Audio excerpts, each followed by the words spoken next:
is a special presentation from News Channel 9, WSYR Syracuse.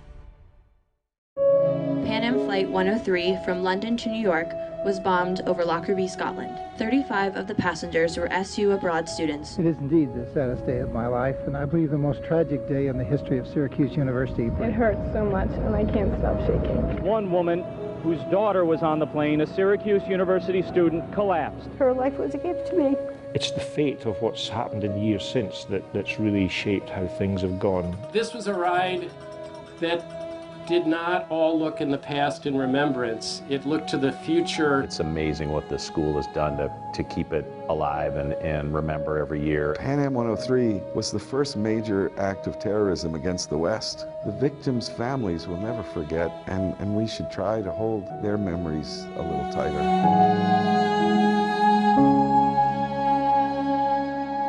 From the Hall of Languages here at Syracuse University, I'm Sistina Giordano.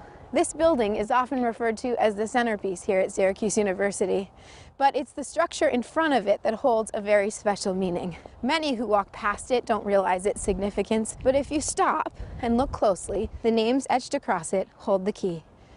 December 21st, 1988, the landscape of Syracuse University would change forever when Pan Am Flight 103 exploded over Lockerbie, Scotland. Happening tonight, the worst air disaster in British history. Pan Am Flight 103 was en route from London to New York when it crashed in the Scottish village of Lockerbie. The explosion was caused by a terrorist bomb. It killed all 259 passengers on board the Boeing 747, along with 11 people on the ground. On this flight were the hopes and dreams of many young people, including the tragic loss of so many students from Syracuse University. 35 in all, returning home from a semester abroad. Photography professor Larry Mason also did freelance work for the United Press International News Service and was assigned to cover an SU basketball game with a fellow photographer. One of my students from that semester, Catherine Crossland, was an SU cheerleader, and she had clearly been crying, and I stopped having a court pass. I stopped right by her and I said, "Catherine, how are you?" And I think she had had some evidence that she had lost a sorority sister or something on board the plane, and she started to talk to me, but then she just burst into tears, and another cheerleader was right by her and hugged her. And my partner, David Grunfeld, shot a photograph of her crying over the shoulder of this other cheerleader. It ended up being the most important picture out of Syracuse during the disaster. And it did not happen at a memorial service. You know, it happened at a basketball game. Kevin Wasong was a 19-year-old junior studying at Syracuse University. I had just become president of Zeta Psi fraternity and walked into the fraternity house and found 20 or so, freshmen to senior brothers looking at the TV, absolutely bawling in tears. I had no idea what went on. One of his fraternity brothers, Alex Lowenstein, had been aboard the plane, and so that night, Kevin attended the memorial service at Hendricks Chapel, where he was interviewed by News Channel 9. Alex was just a great brother. We were just waiting our arrival. We were all going to get together when I get back to New York. There really isn't much that can be said. You talk about a shock to the system. A shock to the system is an understatement. You just kind of lose it when you think back and play in your mind the things that have gone on over the years, the friendships that you've made, and the fact that I had talked with him along with other fraternity brothers who were in London the night before. In the years since, students just like Kevin continue to honor lives lost that day. The Syracuse community gathers during Remembrance Week every fall for a candlelight vigil, and just like they did 30 years ago, inside Hendricks Chapel for a special ceremony on behalf of their memory.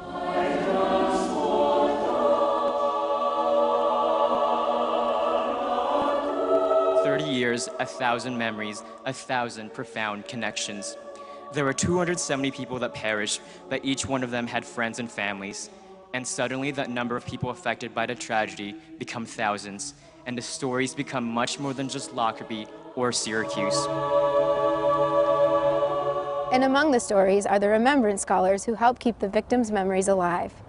And for the first time since its inception in 1989, one Remembrance Scholars connection like no other. For one Remembrance Scholar, this year's rose-laying ceremony, along with the young man she represents, holds an extra special meaning. Stephen Russell Burrell is remembered for his caring spirit, adventurous imagination, and his warm smile. Although he is no longer with us, he has continued to inspire others and bring people together. He was a true friend, a loving son, a loyal little brother, and an uncle I would have loved to meet. Katie's Uncle Steve was one of 35 Syracuse University students aboard Pan Am Flight 103. I lay this rose on behalf of my Uncle Steve, and I act forward in his memory. And as Katie laid that rose, right there in the crowd, her father Rob, Steve's older brother, who says the honor of his daughter being a Remembrance Scholar is heartbreaking and heartfelt all at the same time. Kind of hard to believe it's been 30 years. It's, it's bittersweet being back on campus. We're proud of her, and it means a lot to our family, so that's exciting. I felt that having a perspective of, a family member and then bringing that to this group of 35 people, I thought that would be really important to have. For Katie, the path to Syracuse University was etched in her mind for as long as she can remember. The university she chose to attend is the same school where her mom and dad met, along with that of the uncle she'd never meet. I always kind of joke with my parents that it was the Syracuse cheerleader Barbie doll that I had growing up, but in all seriousness, I think that's what got me here to tour it and to apply. And though she wasn't even thought of when the tragedy took place, that day is thought of like yesterday for so many loved ones, including her father. I glanced at the TV when I walked by and I saw, like a crash scene. It was night. Kind of glanced at it, didn't pay much attention to it, and I knew it was over in Scotland, and I knew my brother was flying home that day, but I didn't put two and two together. Then obviously, everything unfolded after that, and the worst had happened. So. The worst? His brother Steve was gone. For Rob, it wasn't just losing his baby brother, but the relationship with him that was taken far too soon. Steve and I were 4 years apart, and he was involved in a lot of stuff. He played tennis. He was a good athlete. He had a lot of friends. He was, usually was a leader in his class, and just had a great smile, a sense of humor, and he was just a good kid. For 20 years old, he did a lot. He got to travel. He got to do a lot of cool things. Obviously, you never knew your uncle. So what was it like growing up with your dad and your mom and your family? Can you talk a little bit about that? Yeah, I always say that growing up, it was never like at least I don't remember just like a sit-down conversation, saying this is what happened. I feel like I just kind of always was aware of it. It was never something that, we felt like me and my brother and my cousins that we were afraid to talk about or, nervous to ask about. Uncle Steve was always something that was in our lives. He always had a presence. We have pictures of him all over the house, and my grandma still wears a pin of him every day. So it was always like there was a presence there, and we felt like we could know him growing up. And I feel really grateful for that.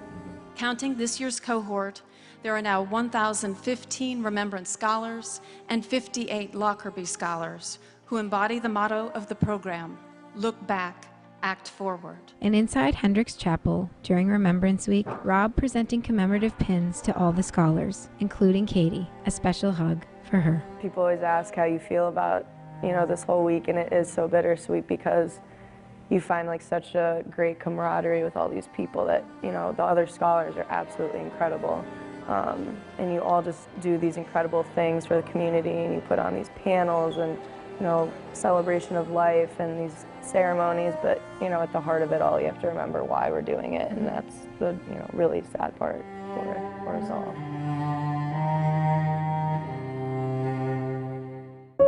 Coming up, from Scotland to Syracuse, why these 5 cyclists made it their mission to remember. When Look Back, Act Forward, Remembering Pan Am Flight 103 continues. There's an old saying that goes, the journey of 1,000 miles starts with a single step. And for one Lockerbie police officer, that journey began more than 30 years ago when he found himself amidst what was then known as the world's worst act of terrorism. On the 21st of December was the youngest police officer in Scotland, and I'd just graduated at the age of 18 in 6 months. And in fact, it was my first day's holiday from the first kind of period on duty, and I was due to have Christmas off. I was going to a Christmas party in Lockerbie itself. For Colin Dorrance, it was about to become a night he'd never forget. I was driving towards the town and was about half a mile away when what turns out to be the wings of Pan Am 103 exploded into Sherwood Crescent, and I saw from that distance away this huge explosion. I drove towards the explosion site and met with a couple of on-duty colleagues who were equally as confused as to what happened.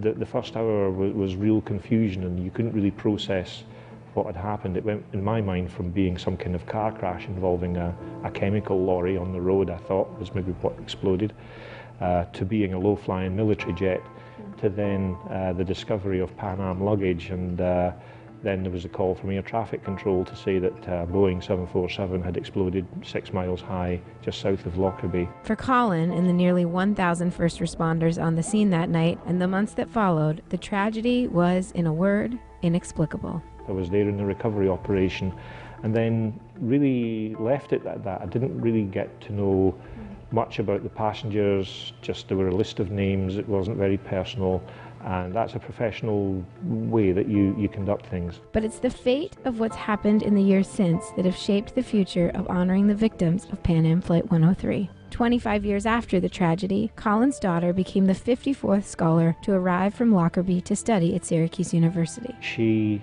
came here and I think was stunned by or struck by the fact that she was walking the very corridors that those 35 students who had just been names on the list had actually walked, and she was starting to hear the very real stories. And it was out of that Cycle to Syracuse was born. We decided that we wanted to complete the journey that those students on Pan Am 103 didn't get to complete. They travelled as far as Lockerbie and then they fell from the sky into our town. With the help of 1,600 school children, local cyclists, and more volunteers than the miles between both Lockerbie and Syracuse, the first stage of the tour was underway. The second stage brought the cyclists from Lockerbie to Edinburgh, cycling into the heart of Edinburgh Castle. The castle was significant in that 30 years ago, many of the Syracuse students visited the castle, took photographs, but sadly they themselves never got home. The photographs were found in fields, in luggage, around Lockerbie. The 5 Cycle to Syracuse riders then flew to the United States, starting their journey with an emotional ceremony at the Lockerbie Cairn at Arlington National Cemetery in Washington, D.C. We're here together to remember and to reflect. We have far more in common than divides us. From there, the riders cycling nearly 600 miles through Baltimore, Philadelphia, and New York City before starting the final leg of their journey just outside Utica at the home of Anna Marie Miazga, whose daughter Suzanne was one of the SU students who died in the crash. Suzanne, her life was ahead of her. I think her epitaph was to live life, not just to exist. And it's very clear to me, even as an observer who has just read about Suzanne, that she was grasping life in its entirety. You've been to Lockerbie 19 times, Anna, and it's not going to be. I know it probably gets harder every year to go. So I think just working the basis today that Lockerbie has come to you. Okay. Lockerbie is here, not just in spirit. Lockerbie is here. David Wally was the first responder in charge of the search and rescue teams at Lockerbie that night 30 years ago. And the people of Lockerbie were superb to us. They cuddled us and hugged us. And it means so much to come here and the love. Oh, that's okay. It's just amazing because I've communicated with the families and I've done lots of this in the past, but never to this level. So many families of Pan Am 103 have been so grateful, so loving, and so generous with their time and with their compliments. I didn't really expect that. I was hoping for their blessing, but wasn't really prepared for the outpouring of love that we've had, and it's carried us along. It's been wonderful. And then, to the sound of a single bagpiper and through the rain, the cyclists headed off, destination Syracuse University. Tell us a little bit about what this morning meant to you. I'm just overwhelmed and so happy that they found time in this journey to stop and see me every time something like this happens. I'm overwhelmed. The cyclists arriving at Syracuse University later in the day, a huge crowd waiting to welcome them, their journey finally complete. This was a ride that did not all look in the past in remembrance. It looked to the future of the ties between our two communities. The most important thing in all of this, we never wanted to lose sight of exactly why we were doing this. So any cold feet that we've had, any wet experience that we've had in the rain, it's nothing compared to what we've felt when we've seen the look on faces of 80-year-old parents now who, you know, are missing what should have been their 50-year-old kids. That's been worth it, the whole frustration of all the planning and putting all this together. It's been absolutely worth it. Coming up, she loved London. How one mother remembers her daughter and the moment that changed her life forever. When Look Back, Act Forward, Remembering Pan Am Flight 103 continues. The holiday season can be a happy time for so many. But for Janine Belanger, December 21st, 1988 would change that forever.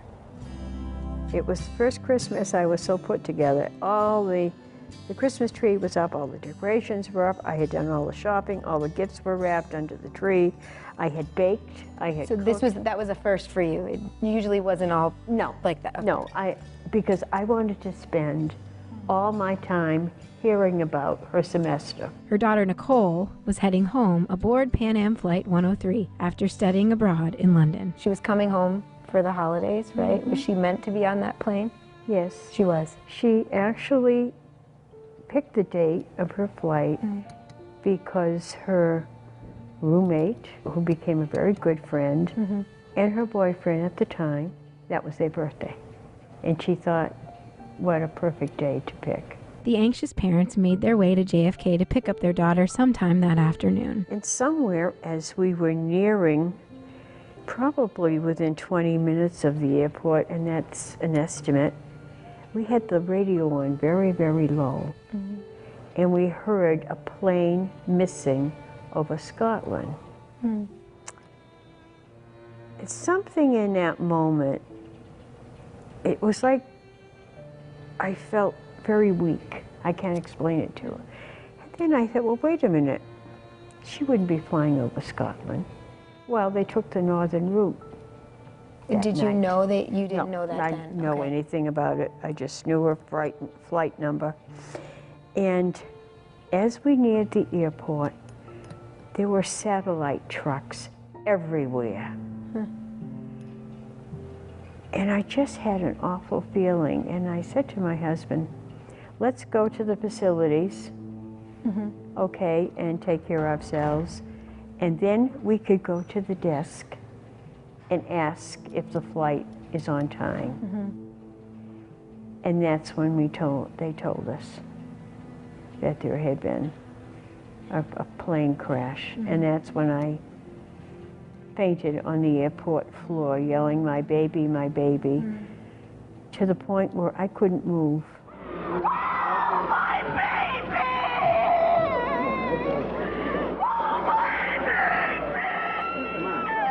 And in an instant, the daughter she longed to sit with and share memories with over the Christmas holiday was gone. So when was the last time you spoke to her? The last time was before her flight. It was probably a day or two. She was packing, excited. Oh, and we were so excited because there was so much we wanted to know, you know? Yeah. I mean, she loved, she had a hiatus, I think, or a week or two where they had a vacation. And I remember her telling me she went to Venice, and that was her very favorite place. And she went to Paris, and she had her picture taken in front of a boulangerie. Oh, which is like your last name. That's correct. Yeah, yeah. So that must have made her feel really... And that's part of her comedic sense, too, you know, about who she was. She really had a wonderful sense of humor.